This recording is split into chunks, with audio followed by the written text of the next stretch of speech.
This is the part 3 video of chapter 6 for standard 8th science, composition of matter.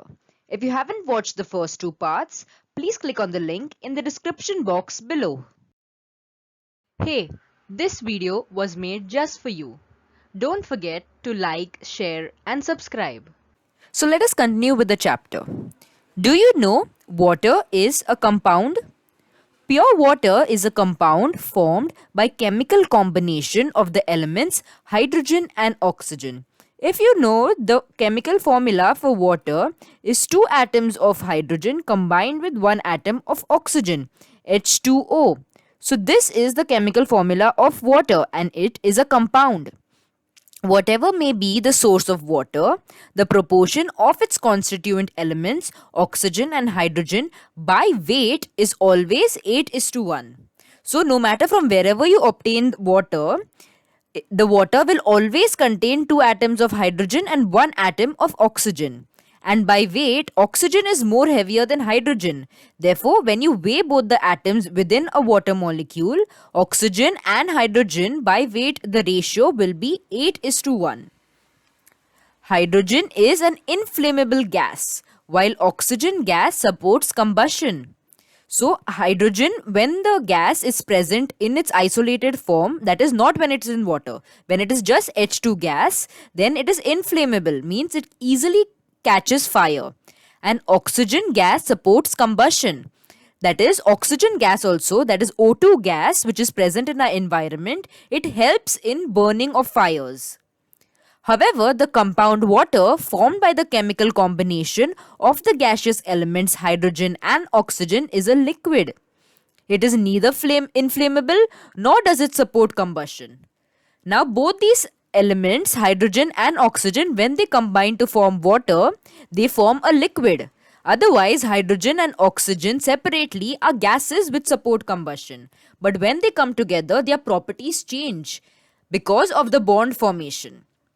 Therefore, now this water is a liquid and we use this water to put out the fire. That is, therefore, it is not inflammable and it does not support the burning of fires. Therefore, it does not support combustion.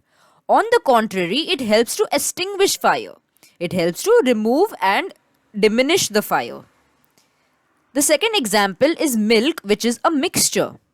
Milk is a mixture of water, lactose, fats, proteins, and a few more natural substances. So, milk is nothing but a mixture of all these substances, and these substances can easily be separated from each other. That is, they do not form bonds with each other, and therefore, milk is a mixture and not a compound like water. The proportion of various ingredients of milk is different as per its source. So, when you compare cow's milk, goat's milk, and other types of milk, you will observe that all the proportion of these elements within milk are not the same. They are in different proportions. The proportion of fats in cow's milk is 3 to 5%, while it is 6 to 9% in buffalo milk. So the amount of fats present in buffalo milk is more as compared to that present in cow's milk. The ingredient water is naturally present in large proportion in milk. So the milk appears very liquidy because of the large amount of water that is present in milk. Therefore, milk exists in a liquid state. The sweetness of milk is due to the ingredient called lactose. So, lactose is like a sugar and it is present in milk. Therefore, milk appears to be little sweet in taste. In other words, the properties of the constituent substances are retained in milk. So, all these different properties that are present together in milk will retain their whatever their properties are. So, lactose is sweet separately also, and when it's put in milk also, it appears to be sweet.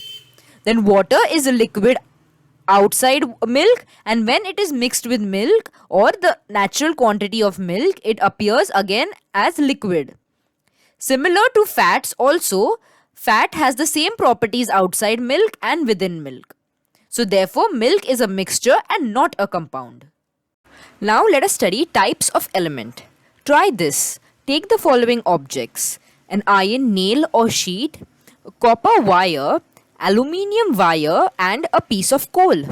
Rub each object on a fresh surface of sandpaper and observe. So sandpaper is commonly available and it is a very rough surface that is there on a paper. So we have to rub each and every of these objects on the sandpaper. Hammer each object with force. Then after doing this, we have to take a hammer and hit it hard on all these surfaces. Take care not to hurt yourself. Record your observations in the following table. So let us see what would happen. Here they have given all the objects like the iron nail, copper wire, aluminium wire and coal piece. So now after rubbing it with the sandpaper, we have to observe if the surface is shining, yes or no. So the iron nail shines, the copper wire also shines, aluminium wire also shines because these three are metals. So they have a property called as luster which causes them to shine. But the coal piece is not a metal and therefore it will not shine. Does the shape flatten or break into small pieces or on hammering? So when you use the hammer and hammer these objects very forcefully, we have to observe if it flattens or if the pieces break. So iron nail, copper wire and aluminium wire, these three will flatten because they are metals and they have a property of malleability, in which when you hit the metal, it flattens and it does not break. Whereas the coal piece would break into pieces because it is hard and it cannot change its shape without breaking. You notice that elements have different physical properties like luster or paleness, malleability or brittleness. So luster is the ability of the element to shine and paleness is like how what a coal looks like. It does not shine. Malleability is when after you hit the substance with the hammer, it does not break but it rather flattens. So that is malleability. And the opposite of it is brittleness. When you hit the substance with the hammer with force and it breaks into many pieces, like how a coal would break. According to that, elements are classified. In early times, elements were classified into metals and non-metals. So, they classified everything based on whether they had luster and malleability, if it was metals, and if they did not have luster, if they were pale, or if they were not malleable, that they were brittle, then they were non-metals. After invention of new elements, a new type, metalloid, is discovered. The detailed study of these types of elements will be made in the chapter Metals and Non-Metals. So, first they had only classified things as metals or non-metals. But after a while, they removed a new type of element called as metalloid. This was not completely a metal, but it was not a non-metal either. We will learn more about this in the further chapters. Types of compounds. Try this. The apparatus, evaporating dish, tripod stand, burner, etc. So this is the substances that we would need. An evaporating dish is what is shown in this figure. Tripod stand is the stand at which they have kept this dish, and a burner. The chemicals required are camphor, washing soda, blue vitriol, sugar, glucose, urea. So these are the substances that we require for this experiment. Keep the evaporating dish on the tripod stand as shown in the figure. Take some camphor in the evaporating dish. So we have to take camphor and we have to put it in this dish. Heat the camphor in the dish strongly with the help of a burner. So after you put the camphor, you have to start the fire from the burner and you have to observe. Find out what remains behind in the evaporating dish. So after you heat the camphor for a long amount of time, you have to notice what happens to the camphor slowly after a while. Repeat the above procedure using limestone, washing soda, blue vitriol, sugar, glucose and urea instead of camphor. So after using camphor, you take another evaporating dish or you wash this completely and use the same dish and repeat this experiment using all of these following substances. Record your observation in the following table. So let us fill this table together. In the first column, we have substances that we have to place in the evaporating dish and apply heat to it. So after heating it for a while, we have to observe whether there is any residue that is remaining or if there is no residue left in the evaporating dish. And if there is any residue remaining, then we have to observe the color of the residue. So the first example we will take is camphor. Camphor, on heating, we will observe that there is no residue remaining, because camphor from solid directly becomes gas and evaporates in the surrounding air. So we will observe that there is no residue remaining. The next example is limestone. Limestone is calcium carbonate. So when we heat this, we observe that you will find some amount of residue that is present within the evaporating dish. And this residue is white in color. Lastly, you can take any of these above examples and try this experiment and observe on them if there is any residue remaining or not, and if there is, then what is the color. You saw in the above activity that on heating strongly, some compounds give residue while others do not give any residue or give a blackish residue. The black residue is mainly made of carbon. Moreover, when such compounds are strongly heated in air, combine with oxygen to form some gaseous substances. So, if you observe, there are many substances that when you heat it very strongly, they will give some residue behind. These residues could be made up of carbon, and if they are made up of carbon, then they will be blackish in color. And some substances do not give any residue at all. And there are these substances that do not give any residue that when heating strongly, they directly evaporate in air by combining with oxygen or other gases present in air. In case their combustion is not complete, black colored carbon remains behind as residue. So substances whose combustion is not complete will leave behind some black colored residue, and this black colored residue is nothing but carbon that is remaining behind.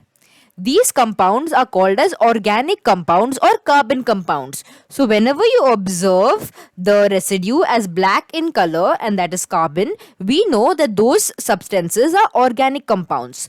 Organic compounds are those that are available in our nature freely and around us. For example, materials like carbohydrates, proteins, hydrocarbons, for example, petrol and cooking gas, all these are made of organic compounds. So these are naturally available in our environment, and therefore they are called as organic compounds. The camphor, sugar, glucose and urea used in the above activity are also organic compounds. On the other hand, the compounds that decompose on strong heating to leave a residue behind are inorganic compounds, like we had seen in the case of limestone. After heating strongly, we observed that there was a residue that was left behind, which was white in color. So this was an example of an inorganic compound. Examples of such are common salt, soda, rust, blue vitriol, limestone, and all these are inorganic compounds.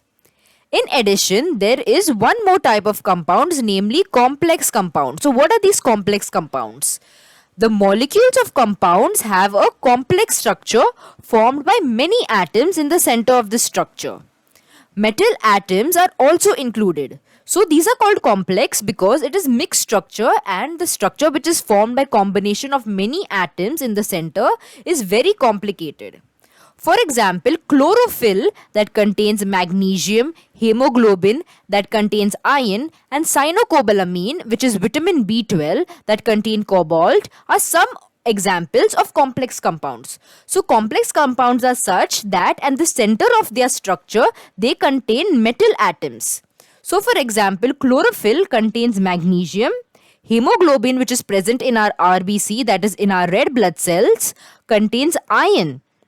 And there is cyanocobalamin, which is nothing but the vitamin B12 that is present in our foods, which is very important to consume. So it contains cobalt.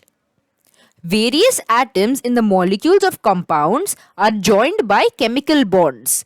We are going to look at that later. So all these compounds, they form their compound by having chemical bonds between all the atoms. For the answers to this exercise and other free worksheets, please go to jkacademypro.com. This was the end of part 3. For the part 4 video, please click on the link in the description box below.